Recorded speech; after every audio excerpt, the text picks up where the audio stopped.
Hola, buenos días. Bienvenidas y bienvenidos a todos a Viernes de Derechos Humanos. Queremos agradecer a todos los que se sintonizan con nosotros en Facebook Live y en Zoom.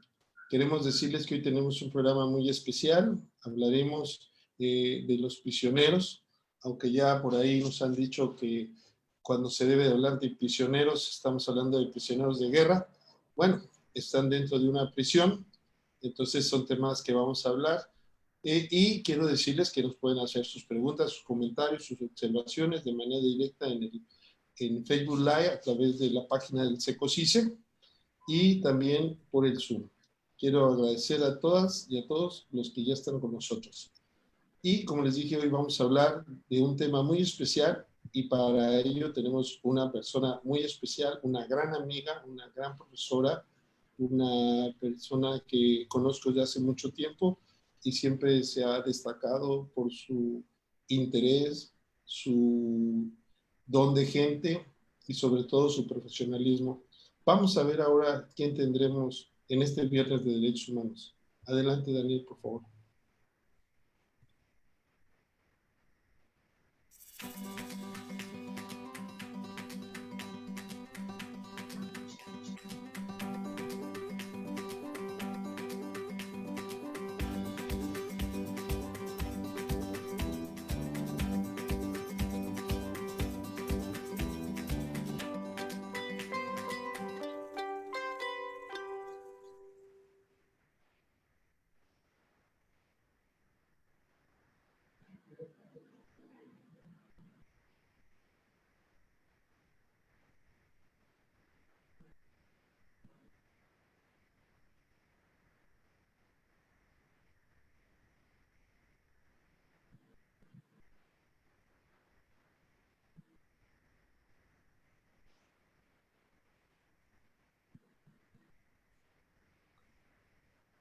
Bueno, pues bienvenida, doctora maestra Cintia Abarca Hernández. Para nosotros es un placer tenerla en este Viernes de Derechos Humanos con un tema muy interesante, sobre todo personas que se encuentran privadas de su libertad por estar dentro de un procedimiento de prisión preventiva o de purgando una sentencia. Entonces es un tema muy interesante, la vida, cómo se desarrolla dentro de estos centros penitenciarios y queremos agradecerla porque haya aceptado nuestra invitación. Bienvenida, maestra. Muchas gracias a todos, gracias por vernos, gracias maestro Alfonso, gracias al Colegio de Abogados Procesalistas por esta invitación tan importante. Y bueno, vamos a empezar pues hablando de este tema. Voy a compartir aquí unas imágenes, no sé si se alcanzan a ver ahí. Todavía no, maestra. ¿Todavía no? Todavía no.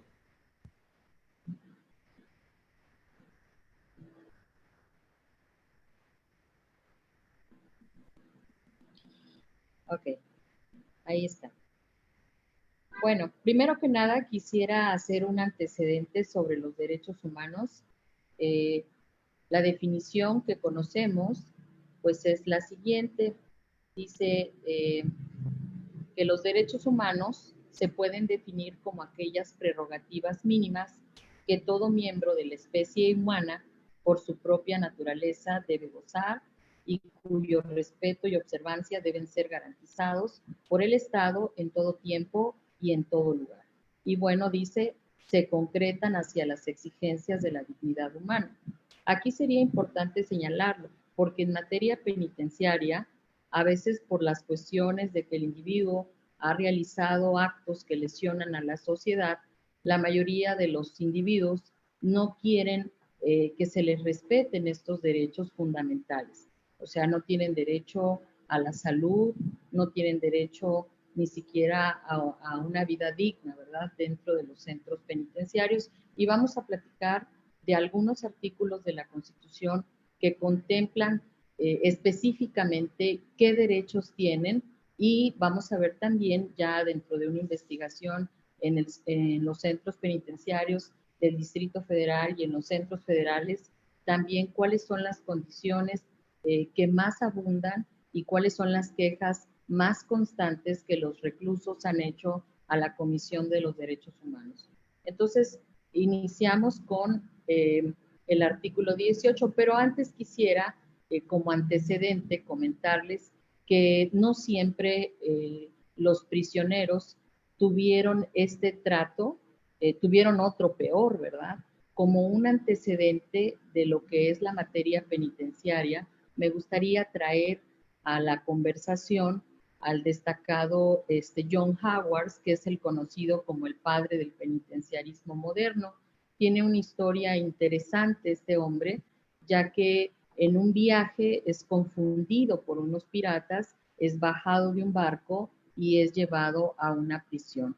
Mientras él está preso, se da cuenta que en la misma prisión cohabitan hombres, mujeres, niños, enfermos mentales y gente que no tiene este tipo de enfermedades. Entonces, cuando él es liberado de este cautiverio, pues él empieza a recorrer las prisiones de Inglaterra. De hecho, tiene un libro que hasta ahorita todavía se vende, que se llama Tratados de las prisiones en Gales, y es donde él habla de todas estas situaciones. Los niños no pueden estar con los adultos, las mujeres por obvias razones no pueden estar en la misma prisión con los hombres, y bueno, empieza a trabajarse este tipo de divisiones. O sea, vamos a tener a los hombres en un lugar, a las mujeres en otro, a los niños, y luego se empieza a trabajar también en el tratamiento especial que se le debe dar a los adolescentes. Y los enfermos mentales, una vez que ha sido diagnosticada la enfermedad,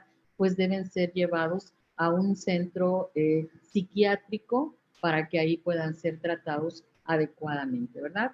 Entonces, a raíz de ahí, luego pues vamos a ver a Bentham, a Beccaria y a otros más que interfieren en este camino de la legalidad y de la justicia. Tenemos también a Pinel, que es otro psiquiatra que también lucha porque los enfermos que están en prisión, los enfermos psiquiátricos, pues puedan ser desencadenados. Había gente que estaba encadenada por más de 50, de 30, de 20 años, y bueno, cuando él le pide al director de la prisión que suelte a los enfermos mentales, pues ahora sí que lo hace a pesar de las críticas que tienen, porque le dicen que se van a volver monstruos, que van a atacar a la gente, y el resultado pues es totalmente opuesto, ¿no? Gente que puede ser tratada y que puede ser de alguna manera controlada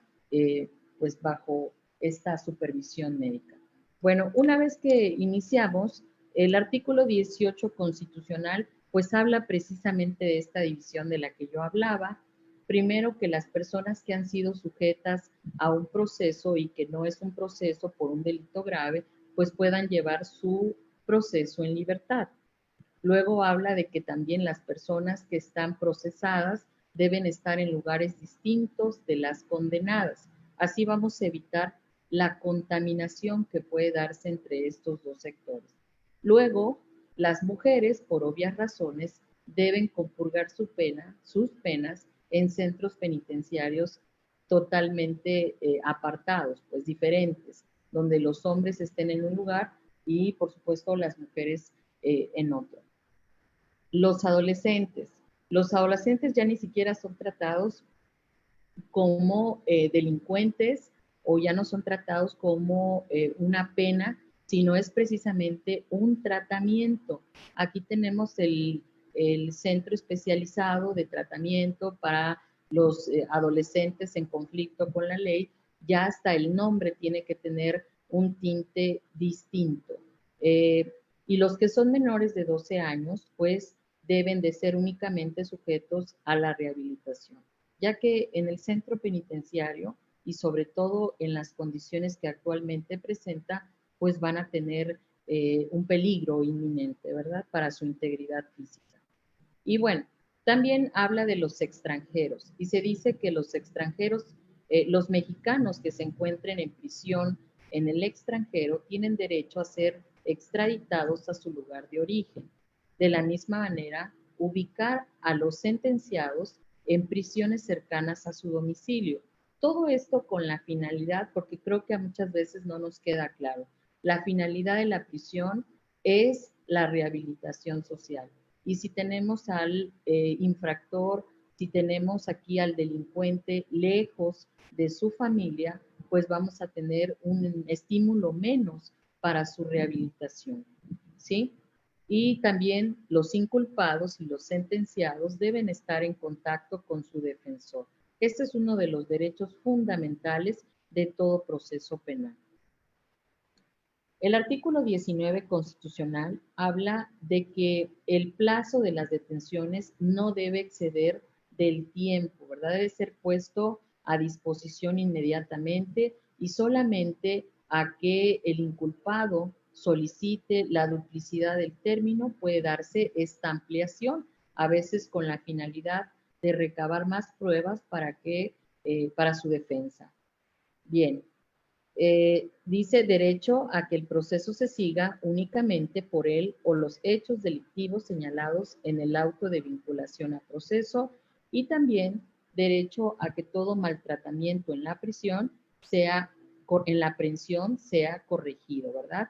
De hecho, pues ahorita tenemos un juez de control de la detención y ahorita hemos tenido tantos problemas en cuanto a la operatividad, en cuanto a detener al individuo sin utilizar la violencia, sin hacer lo que estábamos acostumbrados a hacer, ¿verdad? Bien, ahora, dentro del artículo 20 constitucional se habla de que el individuo debe tener un proceso que sea oral, acusatorio y que en este se observen los principios básicos del juicio oral, que sea público, que tenga la contradicción, la concentración, la continuidad y la inmediación, que ya sabemos que son los principios básicos del proceso penal acusatorio. En este mismo artículo vamos a encontrar un desglose de derechos que corresponden a los derechos del imputado, así como a los derechos de las víctimas. Bien, el artículo 22 también señala de que no deben ser sujetos a penas inhumanas, inusitadas, trascendentales, y también que las penas deben ser proporcionales al delito cometido. ¿Cuántas veces hemos escuchado en la historia de la humanidad que por haber robado una gallina, por haber hecho cosas, pues que ahorita serían insignificantes, la persona podía ir a la horca, ¿verdad? La persona podía ser quemada y las penas no eran proporcionales al delito que el individuo había cometido. Y de la misma manera, pues, se debe respetar que el individuo sea sancionado en proporción al hecho cometido.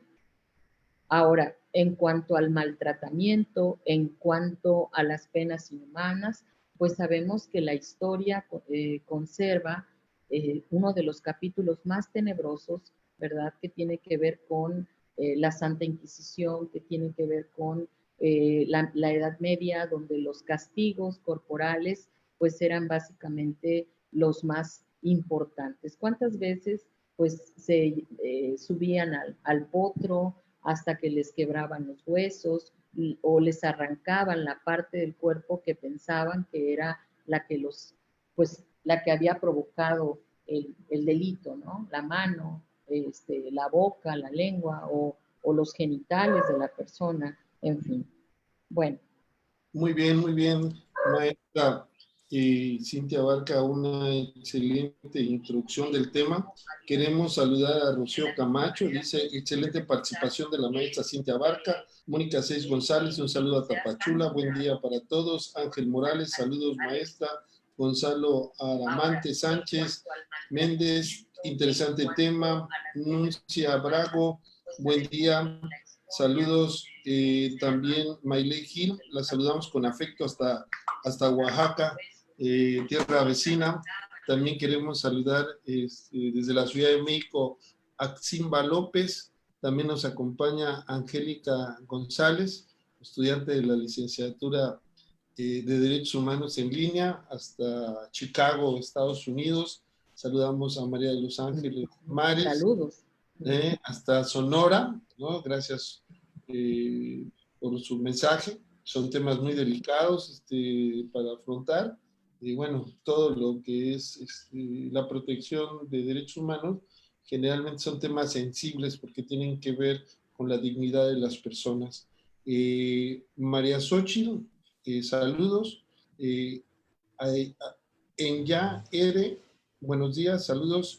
Y pregunta, respecto a la prisión preventiva, ¿qué nos podría decir sobre el caso de Daniel García y Reyes Alpizar, en el cual estuvieron más de 17 años de prisión preventiva y en qué fecha aún no se les dicta sentencia, pero apenas el año pasado se les cambió la medida cautelar?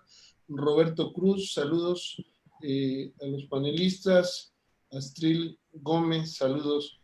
Bueno, yo quisiera comentar que desgraciadamente tenemos, y me voy a tomar el atrevimiento de contestar, hacer una reflexión sobre Adelante. la pregunta. Una persona, dice la Constitución, no puede estar más de 2 años privada de su libertad bajo esta medida precautoria o provisional que es la prisión preventiva.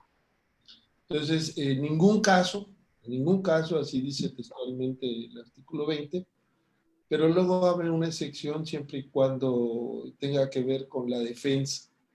Y realmente 17 años es un absurdo. Nadie puede estar privado de su libertad tanto tiempo. Ya la Corte Interamericana habla de otro factor, que ya no es un plazo prefijado en la ley, como la Constitución dice 2 años. Y la Corte Interamericana maneja un parámetro que es el plazo razonable. Y en el plazo razonable no hay un tiempo, sino es de acuerdo al caso.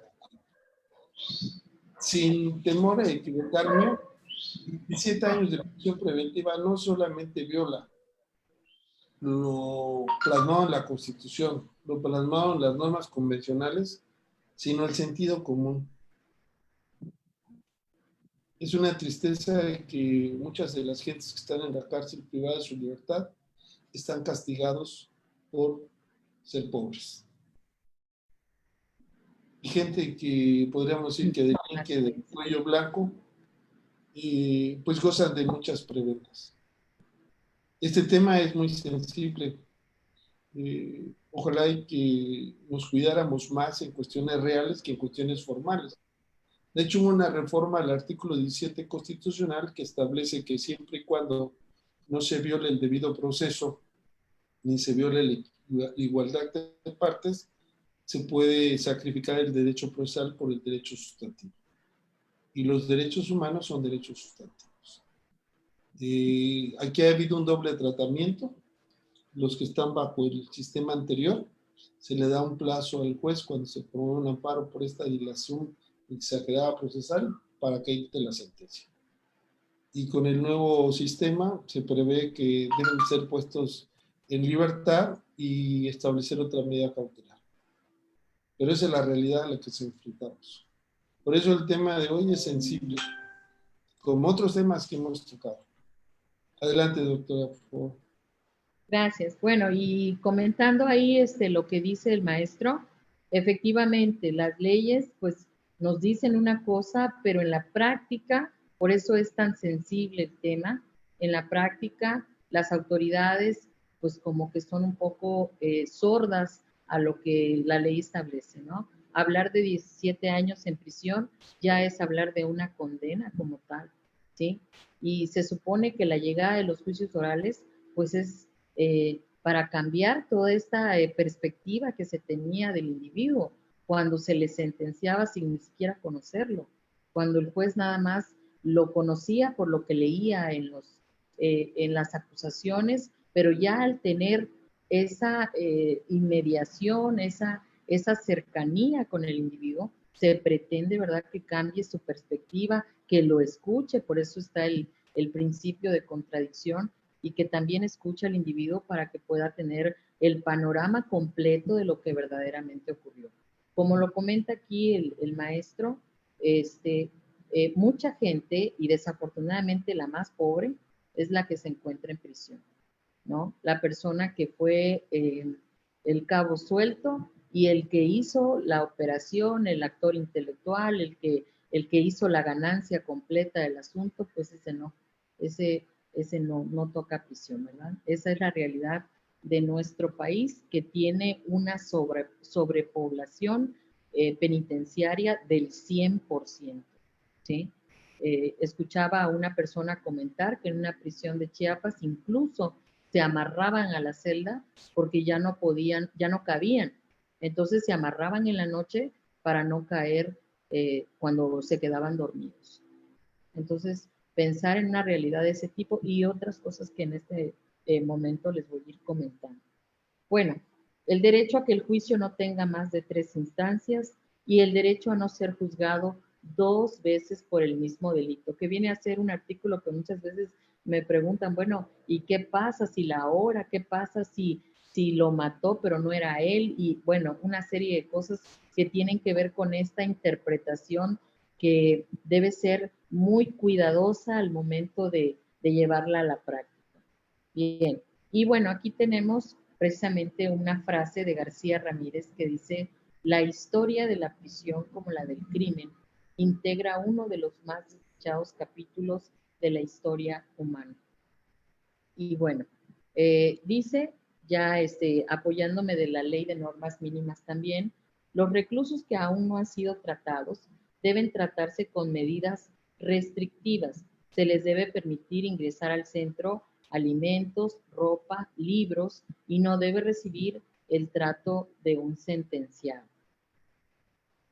Y bueno, estas son algunas de las quejas del Centro Penitenciario de la Ciudad de México, de los centros penitenciarios, y que viene de los reclusos. Dice que la autoridad penitenciaria no les proporciona el reglamento, la alimentación es insuficiente y por supuesto de mala calidad, las condiciones sanitarias no son las adecuadas, sobre todo para el área de segregación o castigo, o bien para los inimputables también. Los servicios médicos son casi inexistentes y cuando se hacen necesarios son de muy baja calidad. Hay algunos internos que tienen enfermedades, padecimientos crónico-degenerativos. Hay internos que padecen VIH, hay internos que tienen diabetes, que tienen cáncer, hay internos que tienen otro tipo de problemas y que, bueno, tienen que estar ahí a pesar del sufrimiento que les ocasiona el padecimiento que tienen, ¿sí? De hecho, me comentaban en una prisión que incluso los compañeros de celda se hacían enfermos, fingían estar enfermos para obtener medicamentos para la persona que padecía VIH, ¿no? Dice, no existen fuentes de trabajo. Creo que este es un problema grandísimo. El hecho de que lo único que hacen los presos, los internos, es tener que hacer artesanías. Y de esta manera, pues, se pretende que envíen dinero a sus familias. Pero esto es imposible. O sea, las artesanías, para empezar, pues no son tan solicitadas y sí se pueden vender, pero no para mantener a una familia y sobre todo para mantener a la familia de todos, ¿verdad? La mayor parte de las quejas se relaciona con el inhumano trato de los custodios. De hecho, pues los custodios son prepotentes y con su actitud intimidan a los internos, de hecho intimidan hasta a los familiares. Quienes hemos tenido a un familiar en prisión, pues hemos llegado a la prisión y hemos tenido que tener este trato con los custodios y es un trato bastante déspota, ¿no? ¿Cuántas veces te revisan y a veces hasta la revisión es un poco molesta porque es bastante íntima la revisión que hacen, te quitan todo lo que llevas, no te permiten pasar dinero, incluso el color de ropa que debes llevar, pues no debe ser un color oscuro ni un color atigrado o estilo militarizado, no debes llevar agujetas, cinturones, no debes portar dinero, no te permiten pasar dinero, no te permiten pasar equipos celulares, cámaras, ningún tipo de comunicación. Y en el caso de la comida también pasa de que si le llevas un pastel al interno, pues ellos lo crucifican en la entrada para ver si dentro del pastel pues no llevas alguna droga, ¿no? Hay algunas frutas y verduras que están prohibidas, como las cítricas o aquellas que pueden conservarse y pueden tener como resultado pues una fermentación que pueda producir alcohol. Por ejemplo, dentro de las verduras, la papa es una verdura que no puede pasar el filtro porque sorprendentemente también se fermenta y puede producir un tipo de alcohol, ¿verdad? Ya ni te digo de la piña, de la uva, de la naranja o de otro tipo de frutas que pueden llevar a estos conservadores. Y en el caso de pasar artículos de higiene, artículos, ropa, pues también tiene que ser revisado, pues según para cuidar estos protocolos de todo lo que ingresa al centro penitenciario, ¿no? Bueno, y la segregación puede ser hasta de 6 meses. Cuando el sujeto se porta mal, puede ser castigado hasta 6 meses en un lugar apartado. Y desafortunadamente el 90% de la población es adicta. Y creo que tiene una explicación. Solamente estando bajo el influjo de alguna droga, pues la persona puede soportar toda esta miseria y todo este tipo de cosas que se viven en prisión. ¿Sí? Bien. Y luego aquí, en esta parte del maltrato, fíjate que si además los custodios son abusivos, pues también lo son los internos que ya llevan más tiempo ahí y que inclusive ocupan lugares como le llaman precisos, aquellos que se encargan del control y el manejo de algunas líneas de internos, ¿verdad? Muy bien, muy interesante. Realmente toca un tema, maestra, sobre el gobierno dentro de las prisiones, ¿verdad? Así es. Eh, eh, Realmente hay presos que tienen el control y que no solamente tienen el control, sino que están coludidos con las autoridades para empezar a extorsionar y torturar a los que no dan para que no hagan la fajina, creo que le llaman, ¿no? Así es. ¿No? Entonces es Sí, lamentable, la verdad.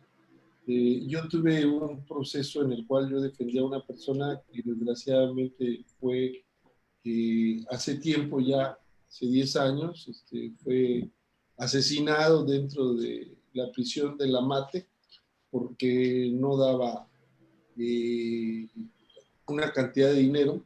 Sus familiares tuvieron que huir una vez fallecido y el certificado médico, algo que nunca se me olvida, decía suicidio, cuando la persona presentaba golpes en casi todo el cuerpo, inclusive una situación muy grave porque se le había dado una penetración con un uso cortante en el cuello, ¿verdad? Entonces es la ley de la selva, ¿verdad? Pero también hay un tema, no rompiendo el ritmo de la presentación, que Xochitl nos dice, ¿verdad?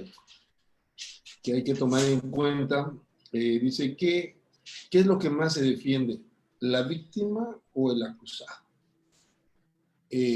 Porque generalmente el derecho penal o el derecho procesal penal se encarga más de proteger, de garantizar determinados derechos para los que están sujetos a un juicio, ¿verdad? Pero tenemos el problema de que la víctima muchas veces, o en la mayoría de los casos, pues poco beneficio tiene de ese proceso, ¿no? Podríamos decir que hay muchas víctimas dentro del proceso penal. Angélica González pregunta, maestra, buen día. ¿Puede un familiar de una persona que se encuentre en prisión pedir informes de su familiar a través de la Comisión de Derechos Humanos? Pregunta. Astril Gómez, le voy a leer dos preguntas más, y ahí durante su exposición se nos puede hacer el favor de contarlo. Astril Gómez pregunta, ¿qué sucede con respecto a la separación de las personas privadas de su libertad que se encuentran purgando una pena y a las que aún están llevando un proceso en la sobrepoblación de los CERS?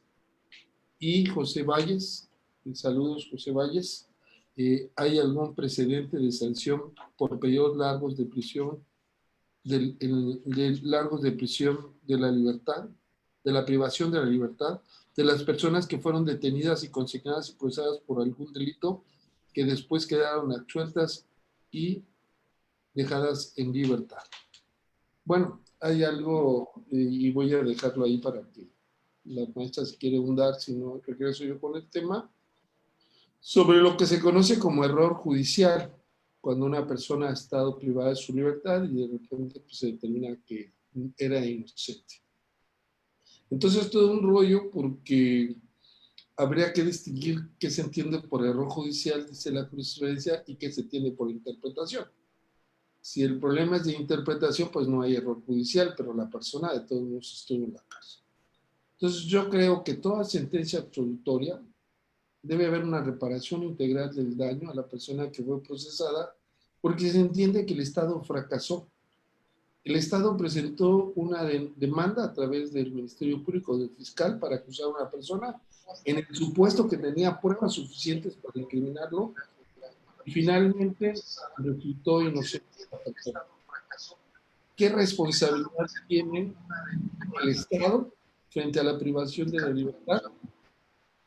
Injustamente, ya no hablemos por error judicial, injustamente, porque toda sentencia absolutoria debe plasmarse como que fue una detención injusta. Y como vimos en el caso anterior de los 17 años, pues es algo absurdo que todavía pasen estas cosas y estemos discutiendo si el sistema oral, si el sistema adversarial, cuando la realidad pues no ha cambiado. Adelante. Sí, así es. De hecho, pues todo procesado cuenta, se supone, con el derecho humano a la presunción de inocencia, ¿no? Desafortunadamente, pues ya hasta la misma sociedad, desde el momento que es detenido, desde el momento que empieza un proceso, la misma sociedad ya empieza a hacer un poco de discriminación hacia la persona. Cuando yo he escuchado a las personas decir es que debería existir la pena de muerte, siempre me pongo a pensar en el error judicial que usted comenta, porque ¿cómo le puedes devolver la vida si al final te equivocaste y no era él, ¿verdad? Entonces, viendo cómo funciona en la práctica, viendo cómo se desarrolla esta situación, pues a mí se me hace muy aventurado llegar a aprobar la pena de muerte o otro tipo de sanciones fuera de las que están establecidas, ¿sí?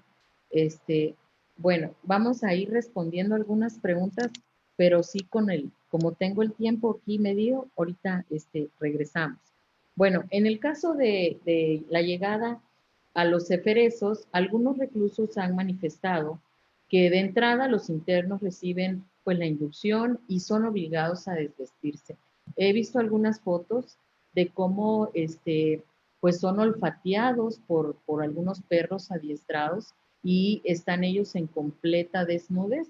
El hecho de quitarle la ropa a una persona es precisamente para que se someta a la autoridad, porque ya aparte de que ya está privada de su libertad, el quitarle la ropa es todavía más indignante, ¿no? Vamos a ver que la persona cuando le quitan la ropa, pues va a tratar de cubrirse, va a tratar de protegerse, porque ya está sintiéndose o le están afectando en su completa dignidad humana. Bueno, también son obligados a permanecer largos tiempos de pie y en una sola posición, en el aislamiento, con maltrato físico, y bueno, también estas revisiones que se hacen son con la intención de denigrar y de humillar a las personas. Bueno, y luego esta parte final que les comentaba hace un momento, no solo sufren de abusos por parte de los custodios, sino también de sus propios compañeros, que a veces estos son los que le dan muerte al interno, ¿no? Donde yo escuchaba en un centro penitenciario de aquí de Chiapas, donde el joven se dejaba violar por sus compañeros por un rollo de galletas María, ¿no? Entonces, creo que pues es bastante alarmante escuchar este tipo de historias. Una persona que salió de lo que antes era Cerro Hueco me platicaba que al ingresar a la prisión le quitaron los zapatos, otro interno le quitó los zapatos. Estuvo casi un mes sin zapatos, solo porque uno de los precisos resultó ser su pariente, le devolvieron los zapatos. Entonces, hay condiciones bastante difíciles de tratar dentro de los centros penitenciarios. Y con lo que comentaba la compañerita sobre los derechos de las víctimas, pues también deben estar garantizados por la autoridad. La reparación del daño tiene que estar garantizada y la pena de prisión pues debe de ser cumplida si el individuo es acreedor a ella. Pero lo que estamos ahorita tratando es de que la sanción, la pena, realmente sea eh, enfocada a la rehabilitación social.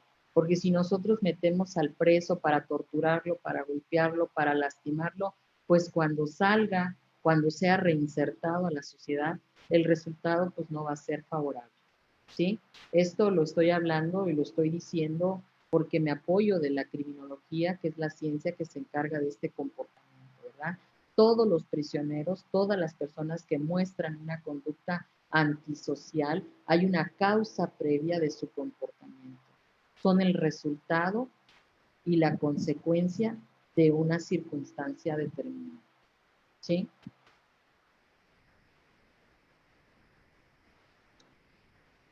Bueno, y voy a redundar en lo mismo, dice, las reglas mínimas en cuanto a la defensa de los derechos de los reclusos sostienen el principio de aplicación humanitaria de la pena de prisión y consiste pues en no agravar el sufrimiento que conlleva la privación de la libertad, de tal manera que el aislamiento en celda oscura y en condiciones que lesionan la dignidad humana, como la desnudez, la falta de cama, las condiciones sanitarias adecuadas, es una sanción considerada como inhumana y degradante.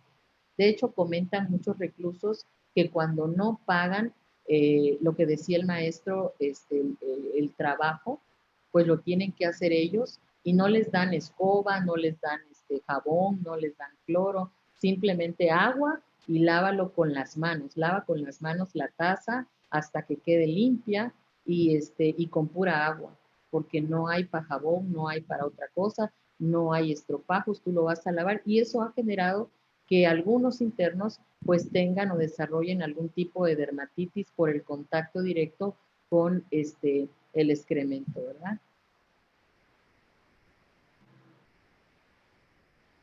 Y bueno, en el caso de la visita familiar, lo que les comentaba hace un momento, ¿no? Solo es aceptada o promovida o requerida por el recluso. Y los visitantes, pues tenemos que someternos a una revisión por parte del personal de seguridad y custodia. Lo que sí quiero decir que en el caso de las mujeres, pues hay custodias mujeres que hacen la revisión. Y en el caso de los varones, pues custodios varones que hacen la revisión al ingreso.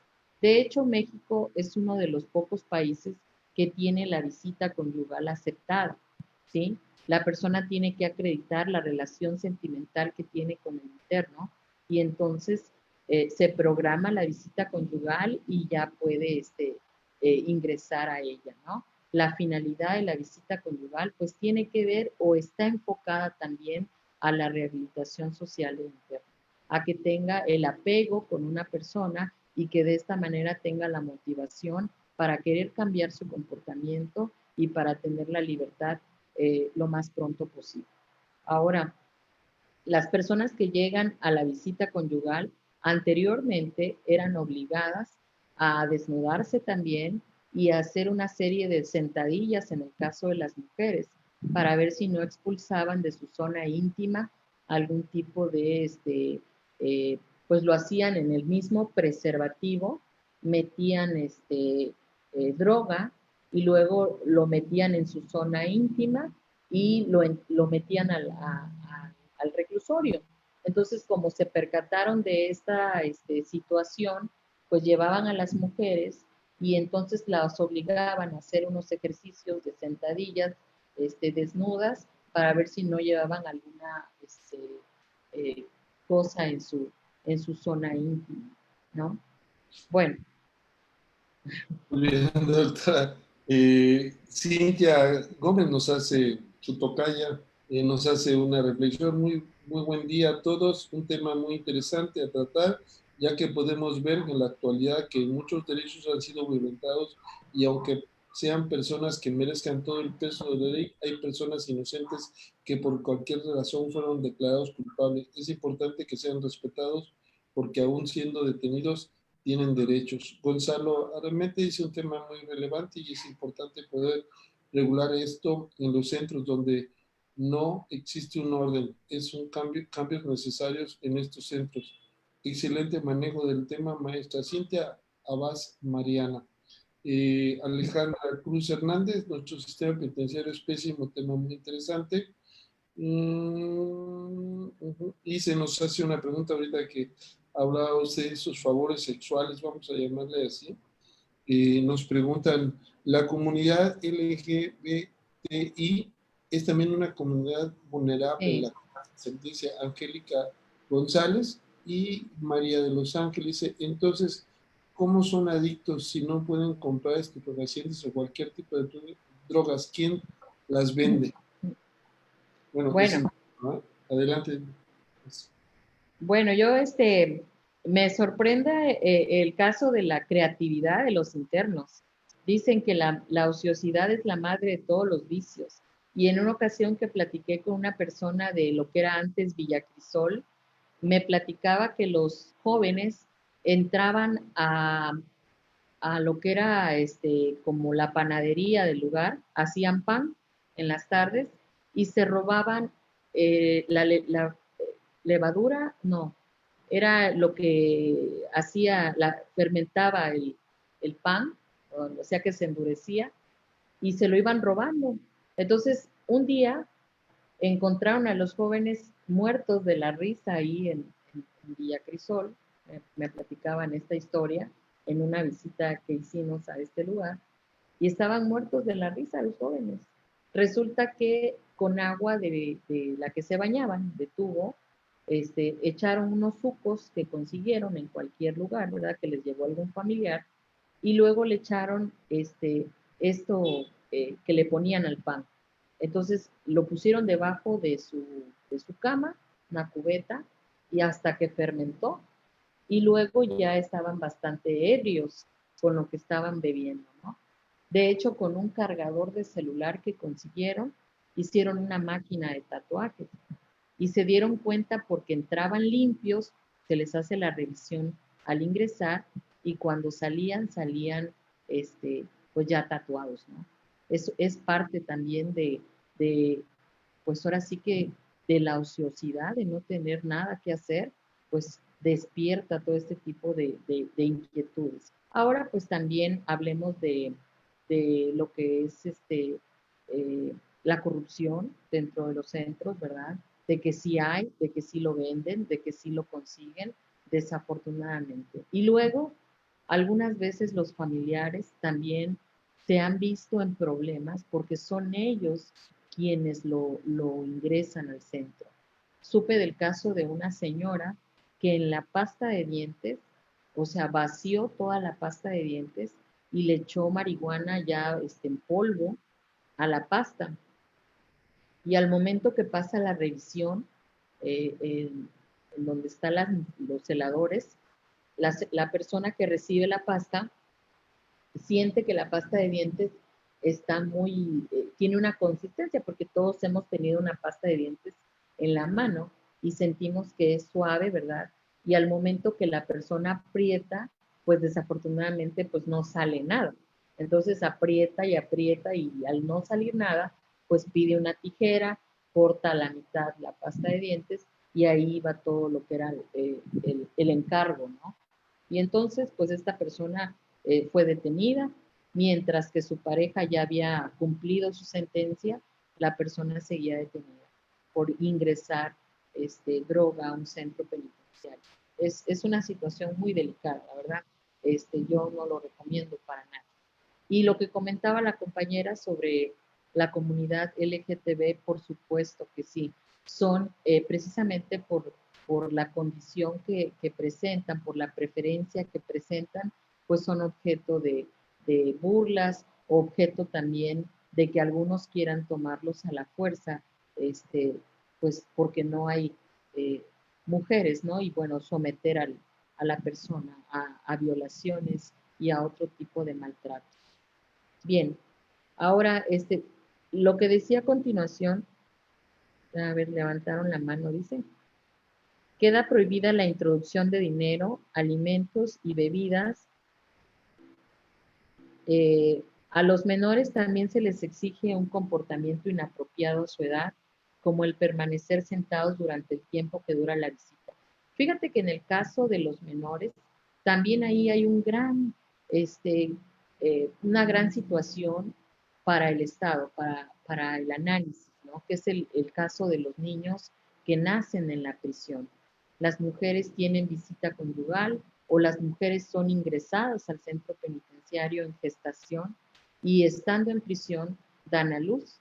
En nuestro país, los niños pueden estar en la prisión acompañando a sus madres hasta la edad escolar.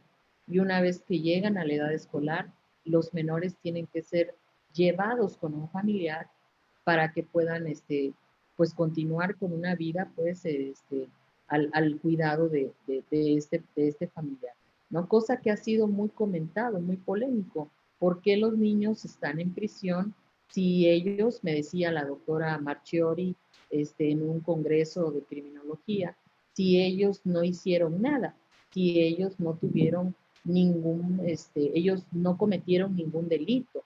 Los niños no deben estar en prisión ni un minuto porque ellos no hicieron nada para estar en prisión, ¿sí?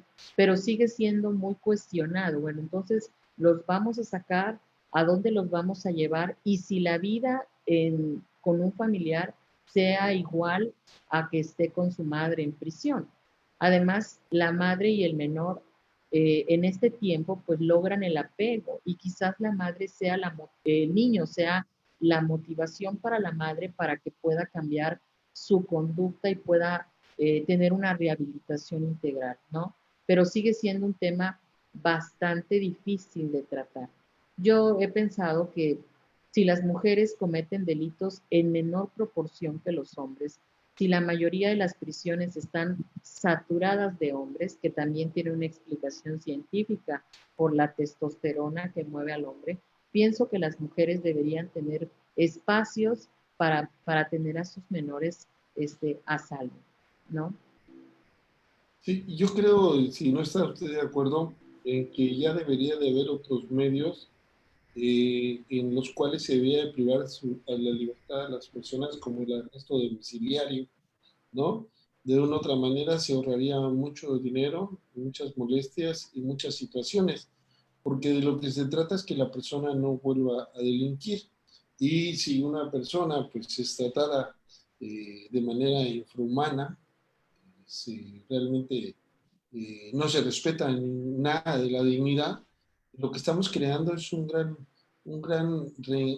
rencor en esta persona que en la primera oportunidad lo que va a hacer es desquitarse, porque los convertimos en bombas de tiempo, ¿no? La verdad, los traumas que se pueden generar son muy grandes. Le mandan un saludo y Zulay desde Mazatán, Zulay Espinosa García. Dice muy buenos Gracias. días a todos, ¿verdad? Que es un tema muy interesante y a la vez difícil de asimilar y comprometer tanta crueldad. Un saludo especial para la maestra Cintia y para el doctor Alfonso desde Mazatán, Chiapas, que también hace aire el Mazatán, ¿no? Un saludo a toda la costa, a todo Chiapas, nuestro hermoso estado.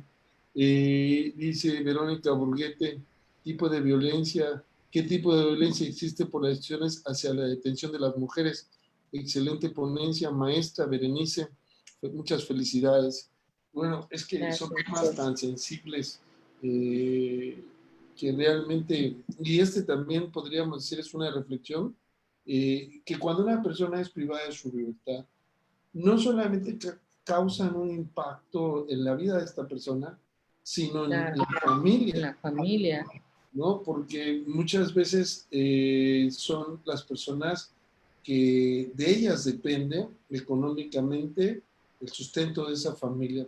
Y entonces esto puede provocar, o provoca más bien, víctimas, ya no le quiero llamar indirectas porque son víctimas directas.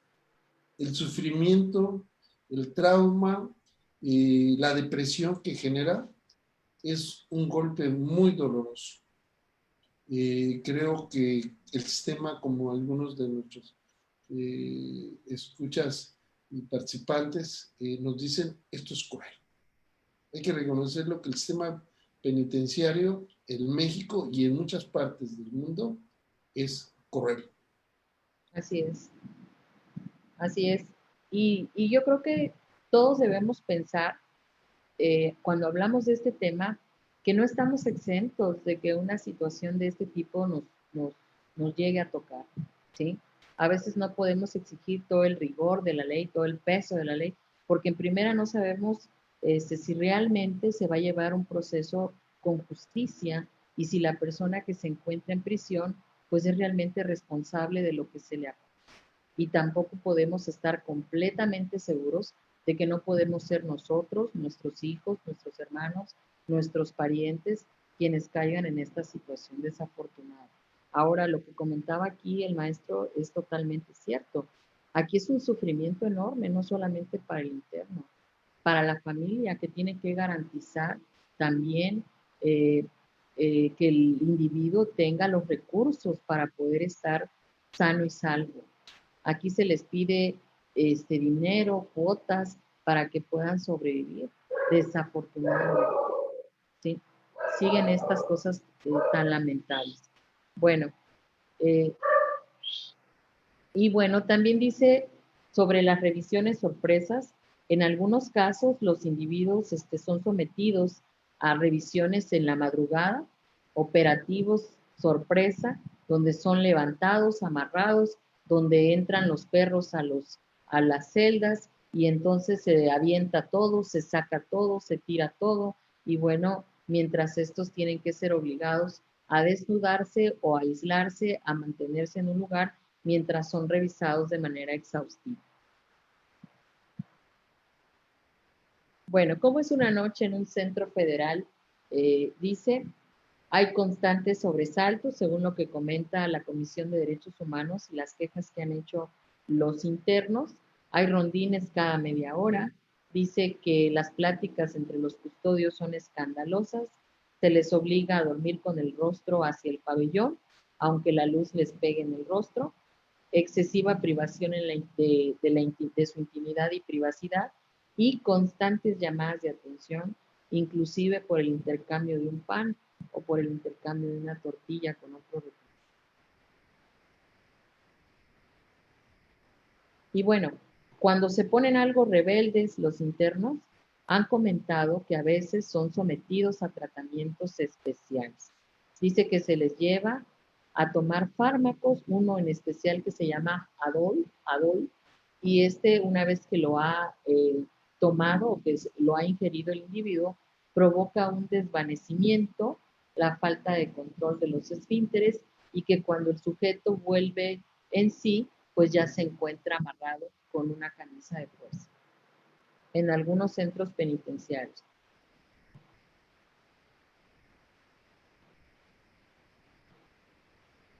Perfecto. Ya estamos llegando a nuestro final de este Viernes de Derechos Humanos. Queremos decirle, maestra Cintia, que ha sido muy, muy interesante, que es muy interesante lo expuesto.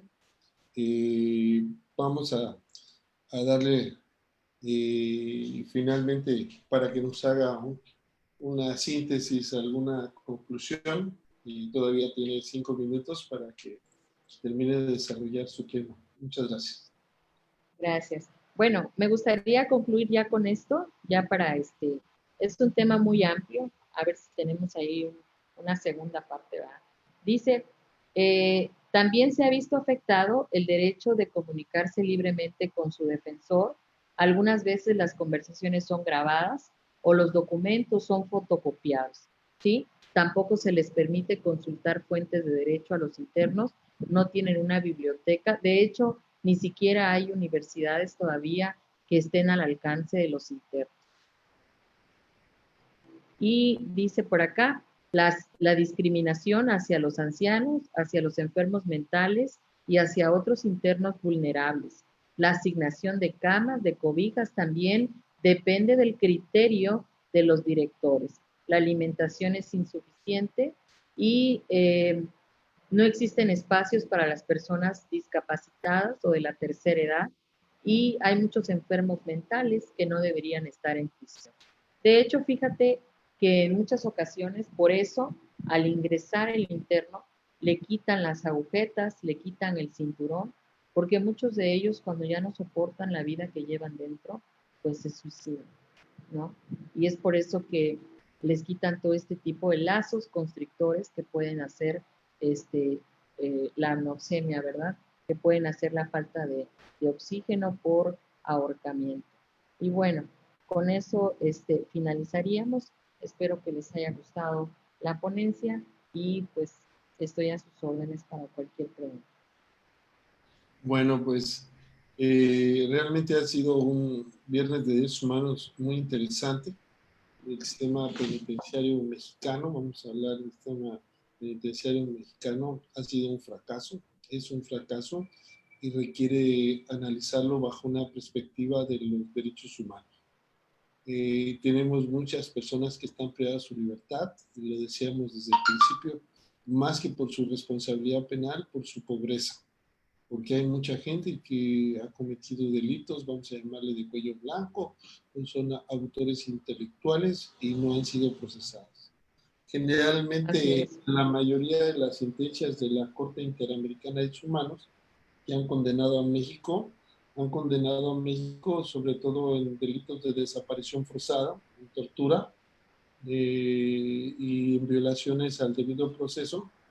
Y en lo que no cumplimos es en hacer investigaciones serias, responsables, basadas en la técnica y en la ciencia y independientes. Entonces, carecemos todavía de cumplir con los parámetros. De hecho, uno de los problemas más grandes del país es la impunidad.